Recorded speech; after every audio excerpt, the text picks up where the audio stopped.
नमस्कार।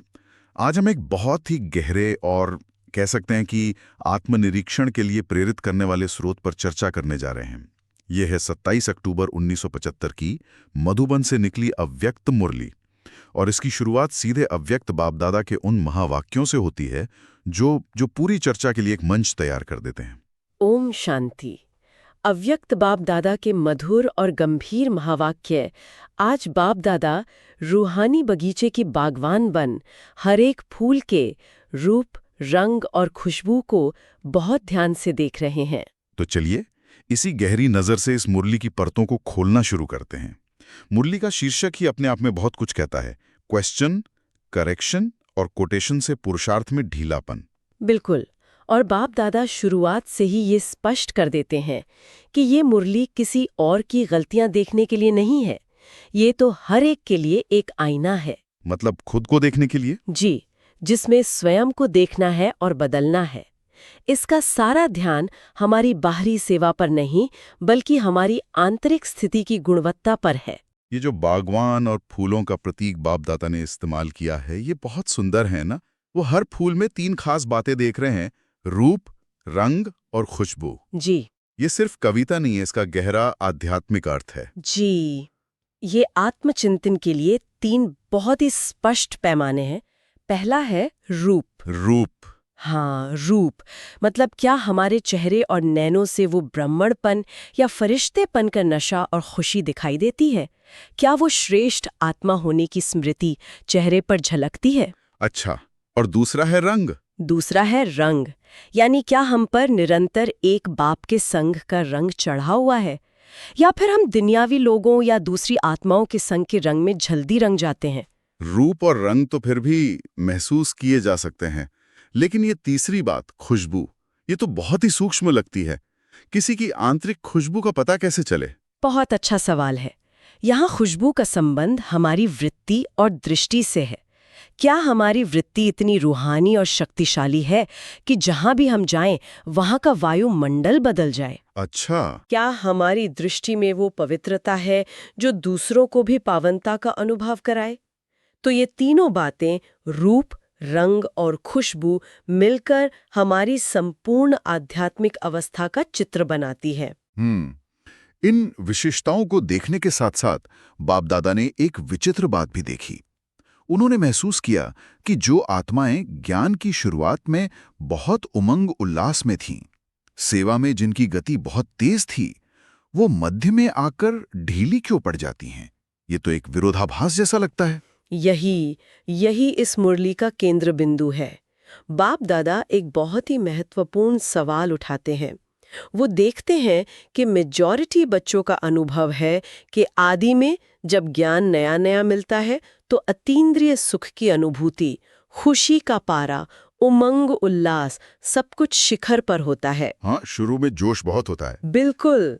लेकिन मध्य में आकर वही आत्माएं खुद से सवाल करती हैं, पहले जैसी खुशी अब क्यों नहीं रहती? वो चढ़ती कला का अनुभव रुक क्यों गया है? और गहरा हो रहा है। सेवा के साधन भी बढ़ गए हैं और समय भी समीप आ रहा है, तो तार्किक रूप से तो अनुभव बढ़ना चाहिए, कम क्यों हो रहा है? बिल्कुल सही। बाप दादा कहते हैं कि इसका कारण बहुत सूक्ष्म है। आत्माएं अपनी यथार्थ मंजिल पर चलते चलते अनजाने में कुछ ऐसे व्यर्थ मार्गों पर बहुत तेजी से चलने लगती हैं। अच्छा। और वही रास्ते उन्हें थका देते हैं और उनकी खुशी को खत्म कर देते हैं। तो वो व्यर्थ मार्ग कौन से हैं? बाप दादा ने 5 ऐसे रास्तों की ओर इशारा किया है जी। और इन्हें बहुत शांति और साक्षी भाव से हर एक को अपने अंदर जांचने की जरूरत है। पहला व्यर्थ मार्ग है हद की पोजीशन में आना। हद की पोजीशन? हाँ, देखिए, बाप ने हमें पोजीशन दी है सदा तपस्वी भाव, सर्वस्व त्यागी भाव। ये बेहद ऊंची अविनाशी पोजीशन है, लेकिन आत्माएं इस ईश्वरी नशे के बजाय हद के नशे में आ जाती हैं। हद की पोजीशन, इसका मतलब ये हुआ कि आध्यात्मिक उन्नति के रास्ते पर भी सबसे बड़ा धोखा अहंकार ही है, बस उसका रूप बदल जाता है। सेवा के क्षेत्र में भी प्रतिस्पर्धा की भावना आ सकती है ना? आपने बिल्कुल सार पकड़ लिया। ये नशा ऐसे आता है, मैं सबसे ज्यादा सर्विसेबल हूँ, मैं प्लानिंग बुद्धि हूँ, मैं तो निमित्त इंचार्ज हूँ। ये जो मैंपन का नशा है, जो नाम, मान और शान से जुड़ा है, वो हमें यथार्थ मंजिल से भटका देता है। तो पहला भटकाव है पद और पोजीशन का नशा, ये तो समझ आता है। लेकिन जो दूसरा बिंदु है, हद की सैल्वेशन, ये और भी सूक्ष्म लगता है। सेवा तो त्याग और देने का नाम है, इसमें मांगने का भाव कैसे आ जाता है? ये बहुत ही चालाकी से आता है। बाप ने हमें सैल्वेशन आर्मी बनाया है, यानी दूसरों को मुक्त करने वाला। जी, दूसरों को दुखों से मुक्त कर उन्हें जीवन मुक्ति का रास्ता दिखाने वाला। लेकिन इसके बजाय हम खुद हद की सैल्वेशन यानी मदद या रियायतें मांगने लगते हैं। सेवा त्याग की बजाय अपेक्षा पर आधारित हो जाती है। जैसे मुझे ये साधन मिलेगा तो ही मैं सर्विस करूंगी, या मेरा विशेष नाम लिया जाना चाहिए, या फिर मुझे दूसरों से ज्यादा स्नेह और रिगार्ड मिलना चाहिए। जब सेवा का आधार ही लेना बन जाए तो देने का सुख और उन्नति का अनुभव कैसे हो सकता है?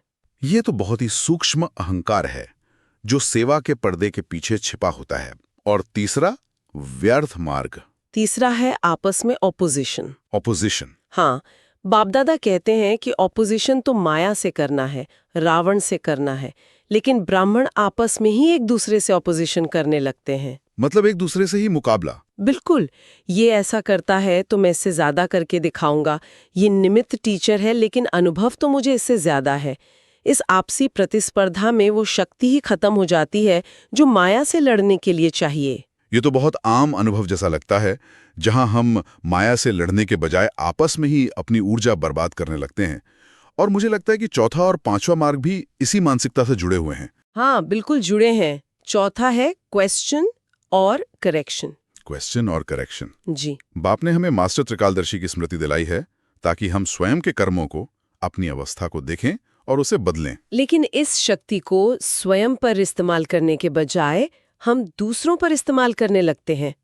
दूसरों की बातों में क्वेश्चन उठाने लगते हैं, उन्हें करेक्शन करने की कोशिश में लग जाते हैं। ये ऐसा क्यों करता है? इसे ऐसा नहीं करना चाहिए। लेकिन यहाँ एक सवाल उठता है, अगर कोई सच में गलती कर रहा हो और उससे संगठन या सेवा का नुकसान हो रहा हो, तो क्या उसे करेक्ट करना भी गलत है? उस जिम्मेदारी और परिचिंतन के बीच की महीन रेखा क्या है? ये बहुत ही महत्वपूर्ण प्रश्न है। बाप दादा ये नहीं कह रहे कि गलत को गलत नहीं समझना है जी, लेकिन वो हमारी आंतरिक अवस्था की ओर इशारा कर रहे हैं। जब हम किसी को करेक्शन करने के भाव में जाते हैं तो अक्सर हमारा आंतरिक कनेक्शन बाप से टूट जाता है। अच्छा, हमारा ध्यान उस आत्मा की कमी पर इतना केंद्रित हो जाता है कि हम अपनी शक्ति खो देते हैं। बाप दादा का महावाक्य है, करेक्शन करने में कनेक्शन टूट जाता है। जी, और जब कनेक्शन ही टूट गया तो शक्ति कहाँ से आएगी? इसीलिए उनका इशारा है कि पहले अपना कनेक्शन मजबूत रखो, फिर शुभ भावना से, युक्ति से सेवा करो, न कि अधिकार या अहंकार से। और आखिरी पांचवा मार्ग, वो है कोटेशन देना। इसका क्या मतलब है? इसका अर्थ है अपनी गलतियों को या अपने किसी कर्म को सही ठहराने के लिए मुरली के महावाक्यों या किसी बड़े का उदाहरण मतलब कोटेशन देना। अच्छा, जैसे कोई बहाना बनाना? हाँ, एक तरह से जैसे कोई कहेगा फलाने महारथी भी तो ऐसा करते हैं, तो मैं कर रहा हूं तो क्या हुआ? या उस डेट की मुरली में ऐसा कहा था, इसलिए मैं ये कर रहा हूं। वो मुरली के शब्दों को पकड़ लेते हैं, लेकिन उस समय परिस्थिति और उसके पीछे के यथार्थ भाव को नहीं समझते। जब मैंने ये पढ़ा कि करेक्शन में कनेक्शन टूटता है, तो ये बात मुझे बहुत गहराई से छू गई। हम अक्सर सोचते हैं कि हम मदद कर रहे हैं, पर असल में हम अपनी ही आध्यात्मिक डोर काट रहे होते हैं। ये तो पूरी सोच को ही बदल देने वाला विचार है ना? यही इस मुरली का सार है, पर चिंतन पतन की तरफ ले जाता है। इन 5 व्यर्थ मार्गों पर चलने से आत्मा शक्तिहीन हो जाती है, और जब शक्ति खत्म हो जाती है तो उसे सुख शांति की अनुभूति का कोई ठिकाना ही नजर नहीं आता। वो उलझती रहती है, परेशान होती है, और इसीलिए वो जो आदि की खुशी थी वो खत्म हो जाती है। जी, जो ज्ञान के आदि की खुशी, नशा और उमंग था वो समाप्त हो जाता है। तो यहाँ पर आत्मजांच के लिए क्या बिंदु हैं? कोई श्रोता खुद को कैसे परखे कि कहीं वो इन रास्तों पर तो नहीं चल रहा? हर एक को बहुत ईमानदारी से स्वयं से पूछना है, क्या मैं इन 5 में से किसी व्यर्थ मार्ग पर चलकर अपना अमूल्य समय और शक्ति तो बर्बाद नहीं कर रहा? क्या मैं श्रीमत के शब्दों को पकड़ रही हूं या उसके पीछे के गहरे भाव और सार को अपना रही हूं? मेरी सेवा और मेरे पुरुषार्थ का आधार निस्वार्थ त्याग है या कोई छिपी हुई अपेक्षा? और अगर जांच में इनमें से कोई कमी दिखाई देती है तो उसका समाधान क्या है? समाधान बहुत सरल है। बाप दादा का सीधा फॉर्मूला है, चेक करो, फिर चेंज करो, तो फिर से चढ़ती कला शुरू हो जाएगी। वो चेतावनी देते हैं कि एक भूल से अनेक भूलें बढ़ती हैं और अलबेलेपन के संस्कार पक्के हो जाते हैं। इसलिए निरंतर चेकिंग बहुत जरूरी है। मुरली के अंत में बाप दादा एक अंतिम आह्वान करते हैं जो बहुत शक्तिशाली है। वो कहते हैं, अभी मेले का अंत है, अंतिम आहुति डालो। इसका क्या अभिप्राय है? अंतिम आहुति का अर्थ है अपने इस ढीलेपन, इन सूक्ष्म कमियों, इन 5 व्यर्थ मार्गों पर चलने की आदत को सदा के लिए समाप्त कर देना। ये स्वयं को सदा के लिए समर्थ बनाने का आह्वान है। अच्छा। जैसे यज्ञ के अंत में सब कुछ स्वाहा करते हैं। बिल्कुल, जैसे यज्ञ के अंत में सब कुछ स्वाहा करके अंतिम आहुति डाली जाती है, वैसी ही अब इस पुरुषार्थ के मेले के अंत में अपनी इन कमजोरियों की अंतिम आहुति डालकर इन्हें भस्म करना है। ये अपने आप को संपन्न बनाने का समय है। आज की ये चर्चा वास्तव में बहुत गहरी और व्यक्तिगत स्तर पर बदलाव लाने वाली है। सार यही निकल कर आता है कि एक अव्यक्त फरिश्ता जीवन में दूसरों से कोई तुलना नहीं है, दूसरों का कोई करेक्शन नहीं है, सिर्फ और सिर्फ बाबा से अटूट कनेक्शन और स्वयं का संपूर्ण परिवर्तन है। बिल्कुल, बाप दादा अंत में उन्हीं आत्माओं को विशेष याद प्यार देते हैं जो 1 सेकंड में दृढ़ संकल्प से स्वयं को परिवर्तन करती हैं, जो अपनी वृत्ति से वायुमंडल को सतोकाधान बनाती हैं और जो अपनी नजर से सबको निहाल करती हैं। ऐसे बाप के सदा साथी, सहयोगी और शक्तिशाली बच्चों को बाप दादा का याद प्यार। इस चर्चा को समाप्त करने से पहले एक विचार सोचने के लिए छोड़ते हैं।